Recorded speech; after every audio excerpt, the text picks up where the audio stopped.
जय Narayan. Unit 2 computer networks last unit class 12 के लिए स्टार्ट कर रहे हैं। सबसे पहला टॉपिक है इवेल्युएशन ऑफ नेटवर्किंग।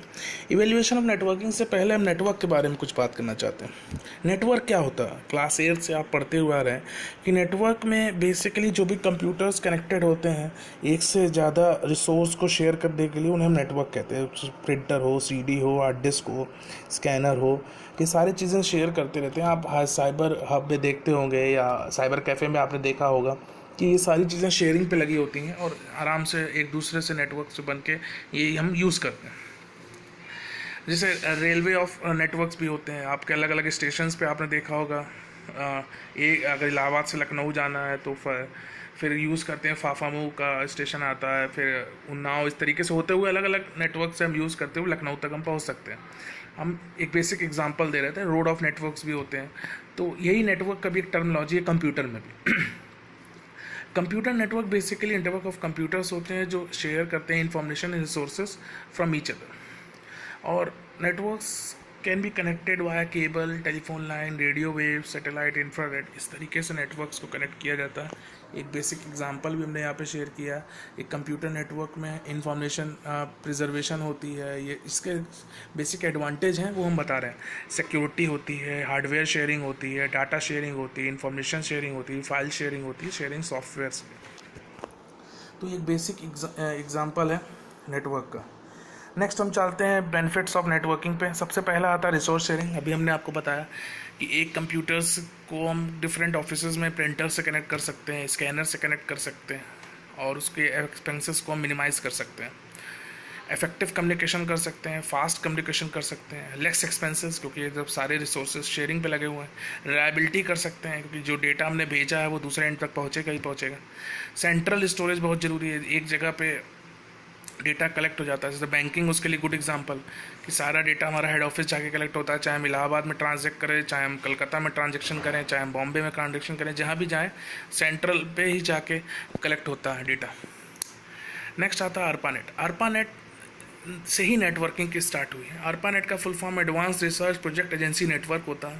बेसिकली 1969 में US गवर्नमेंट ने एक एजेंसी बनाई थी जो डिफरेंट यूनिवर्सिटीज़ को, डिफेंस एजेंसीज़ को कनेक्ट करता था। उसका मेन ऑब्जेक्टिव था किसी भी टाइप का अगर अटैक हो जाए या वर्ल्ड वॉर हो जाए या किसी भी टाइप का प्रॉब्लम हो जाए सिटी में, तो ये जो नेटवर्क है ये ब्रेक नहीं होना चाहिए, ये फंक्शन कंटिन्यू रहना चाहिए।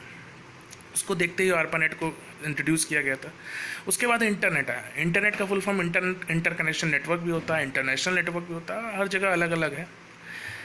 बेसिकली इंटरनेट एक वर्ल्ड वाइड नेटवर्क है जो कोई भी ओन्ड नहीं करता, किसी के अंडर में नहीं है, ये अकेला चलता है। ये बेसिकली इवॉल्व हुआ था ARPANET से और ये ग्लोबली कनेक्ट करता है नेटवर्क सिस्टम को जो TCP/IP पे वर्क करता है। TCP/IP मतलब transmission control protocol, internet protocol. ये इसकी इंफॉर्मेशन की हेल्प से ये डेटा को कनेक्ट करता है।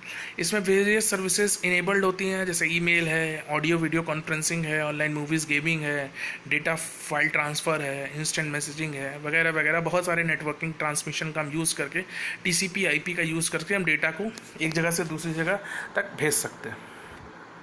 नेक्स्ट आता है इंटरस्पेस। इंटरस्पेस एक क्लाइंट सर्वर सॉफ्टवेयर प्रोग्राम है जिसमें मल्टीपल यूज़र्स एक साथ कम्युनिकेट कर सकते हैं, real time audio video conference कर सकते हैं, टेक्स्ट चैट कर सकते हैं और GUI इन्वायरमेंट में डायनेमिक 3D इन्वायरमेंट रहता है GUI बेस्ड, उस पर हम कॉन्टैक्ट पे काम कर सकते हैं। ये कुछ एवोल्यूशन है नेटवर्किंग के। नेक्स्ट चलते हैं स्विचिंग टेक्निक पे। स्विचिंग टेक्निक का मतलब जो भी ट्रांसमिट हुआ data from source to destination, उसका कुछ लेआउट उन्होंने डिज़ाइन किया होगा। वो बेसिक दो टाइप से डेटा ट्रांसफ़र होता है, पैकेट स्विचिंग से, सर्किट स्विचिंग से। सर्किट स्विचिंग का मतलब जो भी डेटा सोर्स से डेस्टिनेशन तक पहुंचना है उसका complete end to end transmission path design होता है और उसके बाद ही डेटा ट्रांसमिट होता है फ्रॉम सोर्स से डेस्टिनेशन तक। ये सर्किट स्विचिंग का काम है। पैकेट स्विचिंग में ये ठीक इसका उल्टा हो जाता है। जैसे ही सोर्स से पैकेट निकलता है वो ही एक सिंगल डेटा डिफरेंट पैकेट्स में डिवाइड हो जाता है।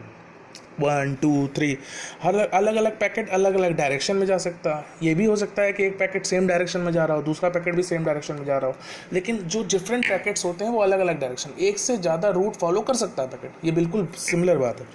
लेकिन पैकेट जब डेस्टिनेशन तक पहुंचता है तो उसको रीअसेंबल किया जाता है। रीअसेंबल करने के बाद इस देखा जाता है कि वो पैकेट कोई लॉस्ट नहीं हो गया या कोई ख़राब नहीं हो गया। जो ख़राब हो गया उसको या लॉस्ट हो गया उसको वापस सोर्स से मांगा जाता है। वैसे ही वो डायरेक्शन फॉलो करता है पैकेट डेस्टिनेशन तक पहुंचने के बाद। उसके बाद डेस्टिनेशन पे वो असेंबल होता है TCP IP की हेल्प से, देखिए। उसके बाद वो यूज़र को मिलता है। इस तरीके से पैकेट जाता है अलग अलग डायरेक्शन में। देखिए हमने कलर भी दे दिया है, ग्रीन है, ऑरेंज है, ब्लू है, तो ये अलग अलग कलर से पैकेट्स जा रहे हैं अपने अपने डायरेक्शन, लेकिन पहुंचना उसका काम डेस्टिनेशन पे अलग अलग रूट ट्रैवल करके वो पैकेट्स पहुंचता। तो नेक्स्ट चलते हैं डेटा कम्युनिकेशन टर्मिनोलॉजीज पे। सबसे पहला आता है कम्युनिकेशन चैनल या ट्रांसमिशन मीडिया। देखो ट्रांसमिशन मीडिया का मतलब जो भी पैकेट या जो भी मेरा कम्युनिकेशन होना है वो या तो वायर होगा या तो वायरलेस होगा। सोर्स से डेस्टिनेशन तक अगर हमें पहुंचना है या तो हम दो ही मीडियम से पहुंच सकते हैं, या तो वायर्ड मीडियम से पहुंच सकते हैं, वायरलेस मीडियम से पहुंच सकते हैं। इसी को हम ट्रांसमिशन मीडिया कहते हैं। नेक्स्ट आता है बैंडविथ। बैंडविथ क्या होता है? द अमाउंट ऑफ डेटा, जो भी अमाउंट ऑफ डेटा हमने ट्रांसफ़र किया है वन पॉइंट टू अनदर। अब वो नोड टू नोड हो सकता है, वो एक सोर्स से डेस्टिनेशन तक हो सकता है, वो जैसा भी हो सकता है। बैंडविथ का मेन कॉन्सेप्ट है amount of data that is transfer from one point to another. और बेसिकली ये मेज़र करता है रेंज ऑफ फ्रिक्वेंसीज को जो भी ट्रांसमिटेड करती है। इसकी ये जो मेज़र होता है ये हर्ट्स में मेज़र होता है। इसको हाइनरिच रुडलॉफ हर्ट्स ने इस्टेब्लिश किया था, इनके नाम पे आया हुआ। तो hertz, kilohertz, megahertz में डेटा को डिफाइन किया जाता है। आप जब भी मोबाइल में अपने इंटरनेट चला रहे होते हैं तो ऊपर स्पीड भी देता है kbps, mbps, तो मैं कभी कभी HZ भी देता है, हर्ट्स भी देता है। तो इस हिसाब से डेटा की फ्रिक्वेंसी को हम मेज़र करते हैं। और ये वन बेसिक जो होता है 1 साइकिल पर सेकंड, कितना एक सेकंड में कितनी साइकिल फ्रिक्वेंसी की चली, वो बैंडविड्थ कहलाता है। Data transfer rate, DTR basically amount of data जो डिजिटल फॉर्म में एक प्लेस से दूसरी प्लेस तक मूव किया in a given time in the network is called data transfer rate. हमेशा मेगाबाइट्स मेगाबिट्स पर सेकंड में ही इसको बात की जाती है। Bits per second, bytes per second, kilobits per second, kilobytes per second, megabits per second, megabytes per second, gigabits per second, gigabytes पर second, terabits पर सेकंड, टेराबाइट्स पर सेकंड। ये बेसिक टर्मिनोलॉजी है जो हम DTR को यूज़ करते समय यूज़ करते हैं। जो आज के लिए इतना ही। जो भी क्वेश्चंस होंगे उसको आप ज़रूर पूछिएगा। Thank you.